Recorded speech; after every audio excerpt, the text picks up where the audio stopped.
guys, and welcome back to Miss Blackberry Speaks. This is Miss Blackberry. Today we are talking about what happens when you start to pick up the pieces and also mental health in the black community. You guys, let's get into it.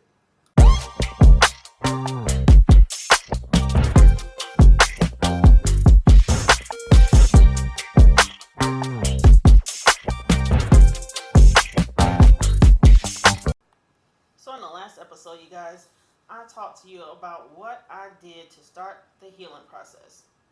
You guys, I relied heavily on my coping skill, which was cooking. When it comes to cooking, I take it super serious, and I definitely take my time to make sure things are cooked and seasoned well. Well, while on that journey, no one said that it would be easy, and nobody said that I wouldn't have challenges. And boy, did I have the challenges.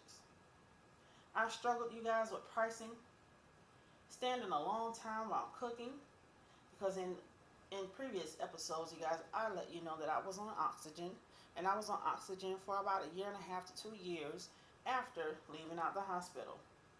Y'all, I struggled with people trying to use me and lowball me, and that's just to name a few.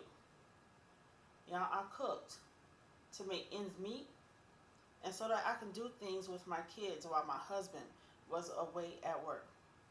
And if you have young kids, you guys, you already know that they want to get in a little bit of everything. They want to go out and they want to enjoy themselves and stuff as well as we would like to. Y'all, folks would place orders with me and not pick them up. They would place orders in hopes that I would give it to them for free and all. Since then, you guys, I have fallen back on a lot of cooking. I started something new. Y'all, I started baking. That is something that I told myself that I would never do, and something I told my mom that was her ministry and not mine. Yep, I told her that that's your ministry, not mine. Guess what? Guess who's in the kitchen now? Yep. If you guessed it was me, then you're correct. Yep, I'm in the kitchen, y'all, baking up a storm, turning it into Betty Crocker and all. Y'all, no one knew I could bake. Heck, I didn't even know I could bake like that. But I guess that was God's way of saying, you don't tell me what ministry you don't belong to. Get these ingredients and get to work. You know what I did? I got those ingredients, took myself in the kitchen, and child, I got to work. But that's not the only thing I had to deal with, you guys. I had to deal with long-term disability. A complete mess. Long story short on that, you guys, long-term disability is not a lot to live off of. It hardly affords you your medication, if you're on a lot of it. Another thing about long-term disability, they'll cut you off whenever they feel like it. And you already know, if you don't have money in today's world, you have nothing. Needless to say, after going back and forth with them for a while, I got my funds back. But not before I lost something that was very important to me. You guys, I worked and I bought me a vehicle by myself. Brand new car off the lot. Yeah, I worked and I paid up on my car note. Paid it up until they cut me off. You guys, they cut me off for about 3.5 months. And y'all already know, if you got a finance company, they don't even want to hear about your life story. They don't want to hear nothing about what's going on with you. All they want is their money for that vehicle. And you guys, I tried to explain what was going on and why I did not make my car payment and stuff like that. They didn't care. They came and they got that vehicle. And when I tell you I was a complete wreck, I was a complete and total wreck. Yeah, I paid up that vehicle and I was 6 months away from paying it off. 6 months away. The day they got my vehicle was the day that long-term disability paid me back all of the money that I was missing in bulk. But instead of fighting with them to get my vehicle back, I decided to let them have it. After all, I tried to explain to you guys what happened to me, what was going on with me, and y'all, they did not want to hear it. So I let them have their vehicle back. Yep, I surely did. I let them have it back. And less than a month later, you guys, I was blessed with something that I always wanted. You know what that was? A pickup truck. Man, I got that pickup truck, paid it off in full. You couldn't tell me nothing. So I went from paying a car note to having a car that was paid in full. Now you tell me that's not being blessed. Anyway, y'all, now that I got my vehicle that I want, I started to fix up my menu, change some prices. And when I tell y'all I stand firm on my prices, oh yeah, I stand firm. I stand 10 toes down and knee deep in on the prices that I give you. If you don't like my prices, I'm sorry. You might find somebody else that can do it for you for your price, or you can make it yourself. That's not to be rude, but in today's time, you cannot afford to cut down on your prices, especially if you're in the food industry, because food has gone up and so should your prices. So yeah, things started looking up for me, you guys. I started doing well for myself. I was able to do things for my kids. Y'all, I was even able to help my husband out. And that made me feel real good. Because y'all, it's a lot of stress on someone when they're working alone and doing everything by themselves. It's a lot. So yeah, the saga continues. But my question for you is, how did you go along on your healing journey? Did you have any hiccups along the way? What was your healing journey like? Let me know, you guys. I will leave all my links and stuff in the comment section below if you're listening on YouTube. And if you want to make a comment or make a statement on this episode, you guys can email me at mrsblackberryspeaks@gmail.com. I promise I'll return all email and text as well as comments in the YouTube section. The next topic I really want to touch on is mental health in the Black community. I know it's a touchy subject, but I got a lot of questions, you guys. Why does the Black community have a problem with mental health? Why don't we take mental health seriously? Do you all think it makes us look weak? Chime in, you guys. Let me know what you think. Why does seeing a therapist make someone automatically assume that that person must be crazy because they're going to see a therapist? Y'all talk to me. That is something that I would like our community to think about and also have conversations about. Let's talk about it, you guys. Some of us need counseling more than we think. If you're in a position where you can't talk to a loved one or your friends, find you someone you can literally trust to talk to, or seek out a therapist, you guys. Now, I'm not going to say that a therapist helps everybody.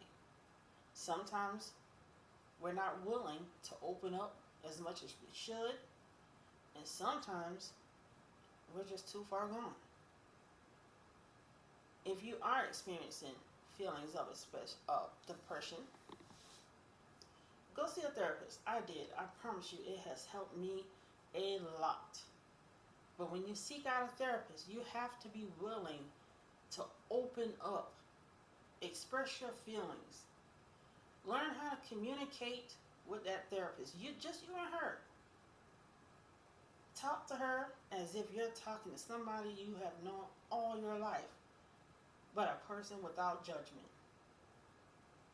Talk to them. I promise you, it'll help. I feel like some of us miss the signs of depression because we're so used to sucking up our feelings And what I mean by sucking up our feelings because we're used to being told, oh, you're not depressed. Go depress yourself in the kitchen and wash those dishes. Go depress yourself outside and go play. They'll tell you to suck up your feelings. Get over it. It's not that serious. Just let it go. That stuff is easy to say when they are not the ones going through what you have been going through and are going through. That is so easy for people to say. Y'all, it actually is a trigger for me, but I'm learning to deal with that as I go on. Don't tell me to get over something and to suck up my feelings when you don't know how that thing made me feel and how it made people look at me. Don't tell me to suck up my feelings. Don't tell me to let it go. Until you have stood in my shoes, you can't tell me anything. We miss the signs of depression when you have to go through things like that. And if you don't know the signs of depression that people miss, y'all, is changes in appetite, weight loss, aches and pains, digestive problems, even sleep issues. And y'all, that's just to name a few. And those are some of the things that I went through while I was depressed. And you guys, that's not the only thing I went through, but I'll let you know about that as we go along. When I tell you you can have changes in your appetite, you can go to a restaurant, you'll be hungry as I don't know what. Order you a plate of food, guess what? You'll sit there and won't eat it. You'll push it away. You going to the gym thinking you're busting it out, doing your big thing in the gym, thinking you're losing weight. All while, that's a sign of depression. You get out of the gym, you go home, you're talking about, oh my God, my legs hurt. My lower back hurts. My feet hurt. Do you guys know that's a symptom of depression too? GERD and acid reflux. Even when you don't eat. Did you guys know that that is a sign of depression as well? Being able to stay up for days and days. Y'all know what that is. That's insomnia, honey. That is a sign of depression. Those are things that we miss, you guys. If you're going through something, you got a lot on your mind, and you're sitting up and can't figure out why you can't go to sleep, baby, you got insomnia. Another thing, you'll sleep all day, all night, 24 hours straight. I did it. Yeah, I slept so much, I couldn't even remember whether I went to the restroom or not. It took me by surprise. I jumped up to feel whether I wet the bed or anything like that. Bed wasn't wet. I was just asleep. I probably didn't even know if I got up to go or not. So don't miss the signs of depression.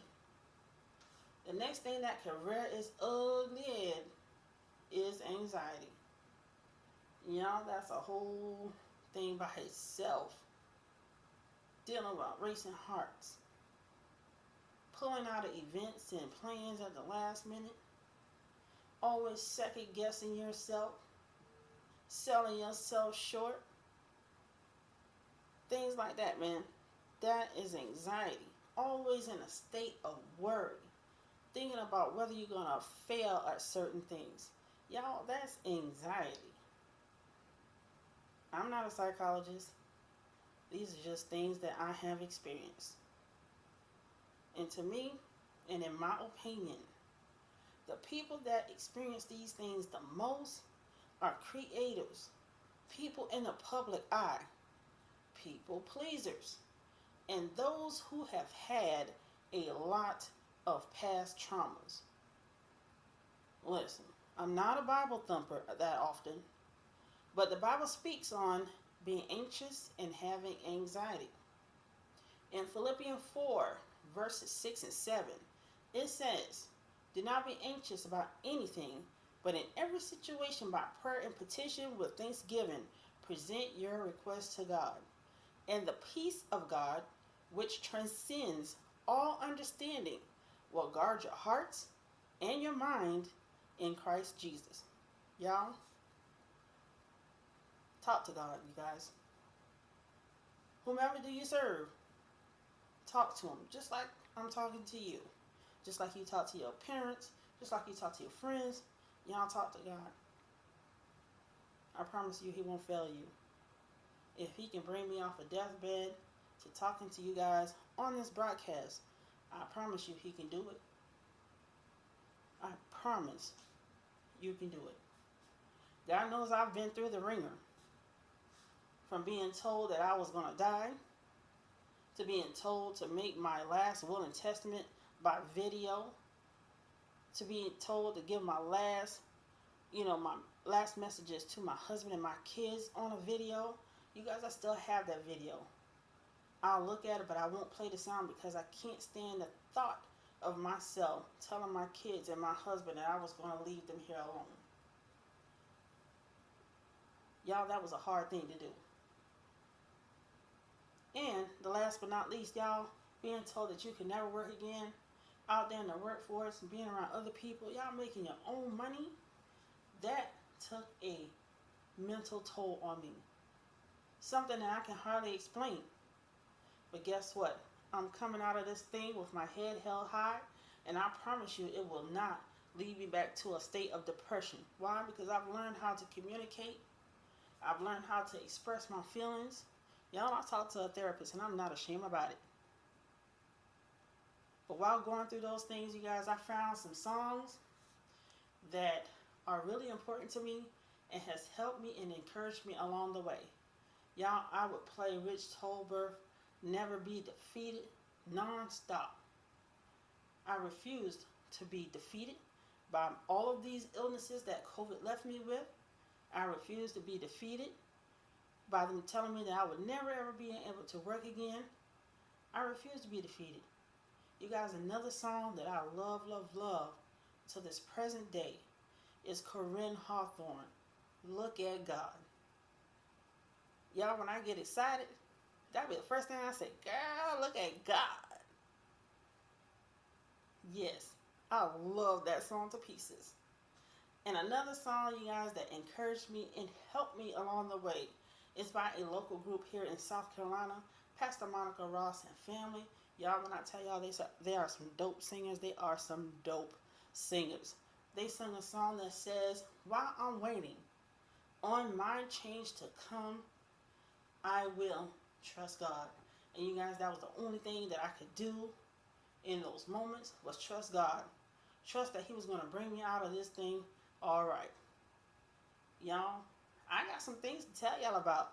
I got some stuff that I came up upon that I cannot wait to tell you guys about. Every day that you are above ground and not underneath is a blessing, and you should thank God for it every single day. Every single day. If you have something to say, you guys, or something to get off your chest, you guys, we can talk about it. Email me at mrsblackberryspeaks@gmail.com. If you are listening by way of YouTube, you guys can leave it down in the comment section below. I will respond back. I will email you back. Until next time, you guys, and until the next episode, keep picking up the pieces and taking care of yourself and also your mental health. Peace.